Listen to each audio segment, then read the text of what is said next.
የድሃ መጎናጸፊያ ያስባቸዋል። የድሃ ልብስ ያስባቸዋል። በታክሲ ውስጥ እንኳን የቆሸሸ ልብስ የለበሱ ሰዎች አጠገባችን እንዲቀመጡ አንፈቅድላቸው። እንኳን ኃጢአተኞች ቀርቶ ጻድቃን እንኳን ጥቂት ጽድቅ ያላቸው ክርስቶስ የሚመስለው ለሕይወት የሚያበቃ ጽድቅ ያላቸው እንኳን ከታላላቆቹ ጻድቃን የተነሳ ጽድቃቸው እንደ ድሃ መጎናጸፊያ ይሆንባቸዋል። ክርስቲያኖች በዚህ በሉቃስ ወንጌል በምዕራፍ 9 ቁጥር 23 ላይ በኋላዬ ሊመጣ የሚወድ መስቀሉንም ዕለት ዕለት ተሸክሞ ይከተለኝ። እስቲ ዕለት ዕለት በሉ፣ ሁላችሁም በሉት። መቼ ያለን? ዕለት ዕለት ነው ያለን። የሆነ ቀን ተጠቅመ ነው ልክ እንደ ልብስ እንደ ክት ልብሳችን በሳጥን ውስጥ እንደምናስቀምጠው በክብረ በዓል ለብሰን በአዘቦት ቀን በሳጥን ውስጥ ቆልፈን እንደምናስቀምጠው ያለ ነጭ ልብስ አይደለም። መስቀል የክብር ልብስ አይደለም፣ የሕይወት ልብስ ነው። የማይወልቅ ልብስ ነው። በክርስቲያኖች ሕይወት ውስጥ ሁሉ ሊታይ የሚገባው ትልቁ የእግዚአብሔር ስጦታ መስቀል ነው። ስለዚህ ጌታም የጋበዘን ይህንን ታላቅ መለኮታዊ አባታዊ ግብዣ ነው። መስቀል ይህ መስቀል ምንድን ነው? ብዙ ሰው ስለ መስቀል የሚያስበው ብዙ ጊዜ በክርክር መልክ መስቀል መሳለም ይቻላል አይቻልም፣ ይገባል አይገባም፣ ለመስቀል ስግደት ይገባል አይገባም፣ መስቀል እንጨት ነው አይደለም፣ ብዙ ክርክሮቻችን ከዚህ አይወጡም። መስቀል ግን በጣም ረቂቅና ጥልቅ የሆነ ውሳጣዊ ትርጉም ያለው የቤተ ክርስቲያን ሕይወትና ጌጥ ነው። መስቀል ከቅርጽ በላይ ነው። መስቀል ከምልክት በላይ ነው እና መስቀል ብዙ ጊዜ በውጫዊ ሕይወታችን ብቻ የምናስተናግደው መከራ አይደለም ብቻ አይደለም። ይልቁንም የክርስቶስን ማኅተም በሕይወታችን ምልክት የክርስቶስን የሕይወት ምልክት የምናሳይበት ነው መስቀል እና ይህ መስቀል ቢያንስ ጠላትን እንኳ ሳይቀር ለጥላቻው የምንመልሰው ምላሽ የሚመዘነው በመስቀል ነው። የእያንዳንዳችን ምላሽ ጠላታችንን ሳይቀር ጠላትን መውደድ በጣም ሩቅ ነው። በዚህ ዘመን እንኳን ስለ ጠላት መውደድ ቀርቶ ወዳጅንና ማክበር መውደድ እንኳን ውድ ሆኗል። በእያንዳንዱ የሰው ልጆች ልብ ውስጥ ጥላቻ ነግሷል፣ ዙፋኑን ዘርግቷል እና ስለ ጠላት መውደድ ለብዙ ሰዎች ሞኝነት ነው፣ ለብዙ ሰዎች ተራ ቋንቋ ነው። ግን ክርስቶስ የገለጠው ሕይወት ይሄ ነው በመስቀል ላይ።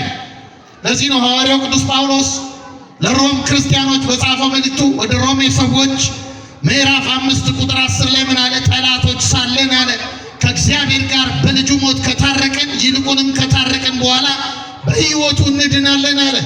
እኛ ጠላቶቹ ነበርን አለ። እግዚአብሔር ግን አለ ያለማንም ጣልቃ ገብነት በልጁ ሞት በኩል ታረቀን። እኛ ላሳየነው ጥላቻ ልጁን ለመስዋዕትነት በመስጠት ፍቅሩን ገለጠልን። ምላሹ ይሄ ነው አለ የእግዚአብሔር። እኛ ጠላቶቹ ነበርን አለ፣ እሱ ግን አለ ልጁን አቀረበልን አለ ለሞት፣ ልጁን ለሞት አቀረበልን። ስለዚህ አለ በዚህ መንገድ ከዳንን በኋላ አለ እኛም አለ በዚህ ሕይወት እንድናለን። ምን ማለት ነው? ጠላታችን ለሚሰጠን ጥላቻ ምላሽ የምንሰጠው በክርስቶሳዊ መንገድ ነው። የመስቀሉ መንገድ ይሄ ነው የሚለው ይሄ ነው። ሕይወታችን ይሄ ነው ወይ? መለካት ከሁላችን ይጠበቃል። ክርስቲያኖች በዚህ የመስቀል መንገድ የመለኮታዊውን ፍቅር ህብረት በሕማም በኩል እናጣጥማለን። የእግዚአብሔርን ፍቅር በምድራዊ መከራ በምድራዊ ስቃይ በኩል እናጣጥመዋለን። መንፈሳዊ ድልንም እናገኛለን በመስቀል መንገድ። ምንድነው ይሄ መስቀል? ይሄ መስቀል መንገድ ምንድነው? እኛ የቱ ጋር ነው ያለነው? አንድ ሁለት ሶስት ነጥቦችን ነው ማሳያችሁ። ሐዋርያው ቅዱስ ጳውሎስ እንዲህ ይላል፣ ክርስቲያኖች እኛ በዚህ በመንፈሳዊ ሰልፍ ቤተክርስቲያን መንፈሳዊ ሰልፍ ነው ጠዋት እንደነገርኳችሁ የተጋበዘችው በሆሳዕና መንፈሳዊ ውጊያ ነው ክርስቶስ የጋበዛት። አካሉ የምትሄድበትን መንገድ ነው ያሳያት። ክርስቶስ ከሆሳዕና በኋላ ይኸው ከዛሬ ጀምሮ ሕማሙን ቤተክርስቲያን በማይተረጎም ቃልና ፍቅር ስትገልጥ ትሰነብታለች። ይህ ቤተክርስቲያን ሕይወት ነው፣ የምትኖረው ሕይወት ነው፣ በዚህ ዓለም ላይ የምታስተናግደው ሕይወት ነው። ቅድም እንደሰማ ነው ከእርሱ ጋር ለዘላለም በሕይወት ለመኖር እንዲህ ያለ ቁርጠኝነት ይጠይቃል። በምድር ላይ ክርስቶስ ያስተናገደውን ማስተናገድ ህይወት ይሄ ነው። ለዚህ ነው ቅዱስ ጳውሎስ እንዲህ አለ፣ ቢያንስ ክርስቲያኖች እንደው ከመጨረሻው ሰልፍ ለመቆም በጣም የሚገርማችሁ ጌታ ሲመጣ ቅድም ሰምታችኋል። አምላካችን ሲመጣ በምድር ላይ መናወጥ ይሆናል። የሰማይ ኃይላት ሳይቀሩ ይደነግጣሉ ይላል መጽሐፍ። የሚደነግጡት ጻድቃን ብቻ ኃጥአን ብቻ አይደሉም፣ ጻድቃንም ይደነግጣሉ። ጻድቃን ለምን ይደነግጣሉ ብሎ አንድ አባት ሲፈታ እንዲህ አለ፣ ጻድቃን አለ የታላላቆቹን ክርስቶስን በፍጹም የመሰሉትን የነ ቅዱስ ጳውሎስን ሕይወት፣ የነ ቅዱስ ተክለ ሃይማኖትን ሕይወት፣ የነ ቅዱስ ገብረ መንፈስ ቅዱስን ሕይወትና ክብር ያበራል። ክርስቶስ በእነሱ ጽድቅ ያበራል። ቀሚሱ ሆነው ይገለጣሉ። ከዚህ የተነሳ ትንንሾቹ ጻድቃን ያንን እንደ መስታወት የክርስቶስን መልክ የሚያብለጨልጨውን የታላላቆቹን ጻድቃን ክብር ሲመለከቱ የእነሱን ጽድቅ እንደ ድሃ መጎናጸፊያ ይቆጥሩታል አለ አንድ ሊቃያቸው። የድሃ መጎናጸፊያ ያስባቸዋል፣ የድሃ ልብስ አስባቸዋል። በታክሲ ውስጥ እንኳን የቆሸሸ ልብስ የለበሱ ሰዎች አጠገባችን እንዲቀመጡ አንፈቅድላቸው። እንኳን ኃጢአተኞች ቀርቶ ጻድቃን እንኳን ጥቂት ጽድቅ ያላቸው ክርስቶስ የሚመስለው ለሕይወት የሚያበቃ ጽድቅ ያላቸው እንኳን ከታላላቆቹ ጻድቃን የተነሳ ጽድቃቸው እንደ ድሃ መጎናጸፊያ ይሆንባቸዋል። ክርስቲያኖች አለን ወይ? እኛ እሱ የድሃ መጎናጸፊያው አለን? ቢያንስ እሱ እንኳን አለን። እሱም መጠየቅ አለብን ክርስቲያኖች። አሁን ቅድም እንዳልኳችሁ ግን ቢያንስ መጨረሻ ለመሰለፍ ከኋላ ለመሆን ከዚህ ሕይወት ከኋላ የመጨረሻ ተስተናጋጆች ሆነን ለመቆም ሐዋርያው ቅዱስ ጳውሎስ እንዲህ አድርጉ አለን። ሮሜ ወደ ፊልጵስዩስ ሰዎች ምዕራፍ 4 ቁጥር 1 ላይ ስለዚህ የምወዳችሁና የምናፍቃችሁ ደስታዬና አክሊሌ የምትሆኑ ወንድሞቼ ሆይ እንዲሁ በጌታ ቆሙ። በማን ቆሙ? ነገሩኝ። በማን ቆሙ? በጌታ በሱ ሕይወት ቆሙ። ለምን? የመስቀል መንገድ ለኛ የተሰጠ ግብዣ ስለሆነ።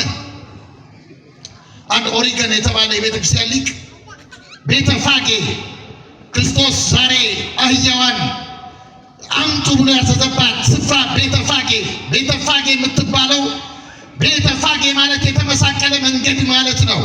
ይሄ ኦሪገን የተባለ ሊቅ ምን ብሎ ተርጉሞታል?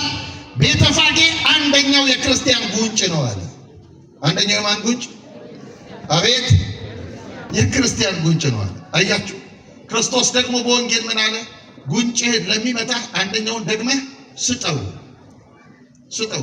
ወዳጅ እንኳን ጉንጭህን ለገላመጠህ ምላሽ ምንድን ነው? አንተ ምንድን ነው ምላሻች? እንዴት ከክርስትና ሩቅ እንደሆንን ተመልከቱ። በጣም ሩቅ። ብዙዎቻችን እናገለግለዋለን፣ እንደ ባሪያ ነው የምናገለግለው፣ እንደ ልጅ ማገልገል አልጀመርንም። ለምን? ወደዚህ የመስቀል ግብዣ ገና አልገባንም። እንድንገባ መድኃኒዓለም ይርዳን። ጉንጭ፣ ይሄ ክርስቲያኖች ጉንጭ ነው አለ። ስለዚህ ተመልከቱ፣ አንድ ክርስቲያን ክፋትን በፍቅር የሚያሸንፍበት ሁኔታ ነው የሚለው ቤተፋጌ። ለእኛ የተሰጠ ግብዣ ነው። በዚህ መንገድ ነው ሰላምን ለማየት ክርስቲያኖች የክርስቶስን ሰላም ለማየት ለማግኘት መከራን ማስተናገድና በፍቅርና በትዕግስት መቀበል ይፈልጋል። የሕይወቷ ክርስቶስ ሊፈልቅልን የሚችለው እንደዚያ ነው። ክርስቲያኖች በዚህ መንገድ ነው። በዚህ መንገድ ክርስቶስ እርሱ የእርሱን ሕይወት በተግባራዊ ፍቅር መግለጥ ማሳየት የተጋበዝነው ለዚህ ነው። በወንጌል ዛሬ በተነበቡት ወንጌላት በማቴዎስ ወንጌል ምዕራፍ 21 የምትመለከቱ ሁለተኛ ወንጌል ያነሳልን ደብረ ዘይት የሚባለውን ቦታ ነው። ደብረ ዘይትም ስለ ሰው ልጆች የተጻፈ ለሰው ልጆች የቀረበ ግብዣ ነው። ቤተፋጌ ብቻ አይደለም። ደብረ ዘይት ክርስቶስ ጠዋት እንደነገርኳችሁ መሲሐዊ ጉዞውን ንጉሳዊ ጉዞውን ካሳዩ ምልክቶች መካከል አንዱ ደብረ ዘይት ነው።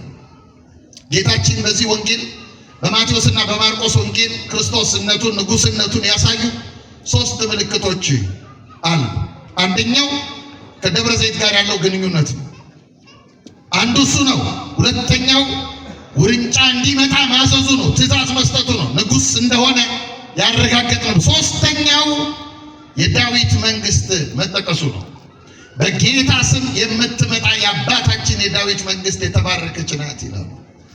እነዚህ ሶስቱ ተመልከቱ፣ ለእኛ የቀረቡ ግብዣዎች ናቸው። ለንግስናችን፣ ለክብራችን የመስቀሉ መንገድ ይሄ ነው። እንዲህ ይላል፣ አይሁድ እንኳን መሲሁ ሊሰቅሉት የተዘጋጁት አይሁድ ሳይቀሩ መሲሁ ሲመጣ ከደብረ ዘይት ጋር ግንኙነት እንዳለው ያምናሉ። የሚመጣበትን መንገድ ነው ያልተቀበሉት። እነሱ የሚመጣበትን ሁኔታ ነው ያልተቀበሉት። በዚህ በኦሪት በትንቢተ ዘካርያስ በምዕራፍ 14 ቁጥር 4 ላይ በዚያም ቀን እግሮቹ በኢየሩሳሌም ትይዩ በምስራቅ በኩል ባለው በደብረ ዘይት ላይ ይቆማሉ ይላል። የደብረ ዘይት ተራራ፣ ደብረ ዘይት ማለት የወይራ ተራራ ማለት ነው። የወይራ ዘይት ተራራ ማለት ነው። ይሄ ዘይት ደግሞ ለመንፈሳዊ ቅባት የብሉይ ኪዳኑ መጽሐፍ ይጠቀምበት እንደነበረ ተጽፏል። አሁንም በስተመጨረሻ አስቀምጥላችኋለሁ። በእኛም ሕይወት ውስጥ በመስቀል ውስጥ የሚታይ ነው። ለነገስታት፣ ለካህናት፣ ለነቢያት በዚህ ይቀባሉ፣ ይሾማሉ። አምላካችን እውነተኛ መሲህ፣ የተቀባ ቅቡ መሲህ ንጉሥ መሆኑን አሳየ። እኛን በዚህ በደብረ ዘይት ላይ ነችግኝ ሊተክለን መንኩስና ነው። ይሄ አክሊለ ሦክ ሐዋርያው ቅዱስ ጳውሎስ ስለዚህ ነው ትዳር ያገቡ ኦርቶዶክሳውያን ባለትዳሮች እዚህ አክሊለ ሦክ ጋር የደረሱ ስለሆኑ ምን አለ? ክርስቶስ ቤተ ክርስቲያንን እንደወደዳት ባል ሚስቱን እንዲሁ ይውደዳት። ትዳር የሥላሴ መንግስት ነው። ሚስት ለባሏ የቤተ ክርስቲያን ምሳሌ ናት። ባል ለሚስቱ የወልድ ምሳሌ ነው። ልክ ሚስት ለባሏ ልጅ ስትሰጠው የባል ምሳሌነቱ ያድጋል። ለልጆቹ የእግዚአብሔር አብ ምሳሌ ይሆናል። በአንድ ቤት ውስጥ ለወልድም ለአብ ምሳሌ ሆኖ ይቆማል። ባል ታውቃለህ፣ ይሄን አለን በትዳራችን መስቀሉ። ተመልከቱ፣ ከዚያ ልጁ ሲወለድ ምን ይመጣል? ልጅ ደግሞ የመንፈስ ቅዱስ ምሳሌ ነው። ልጅ ፍሬ ነው።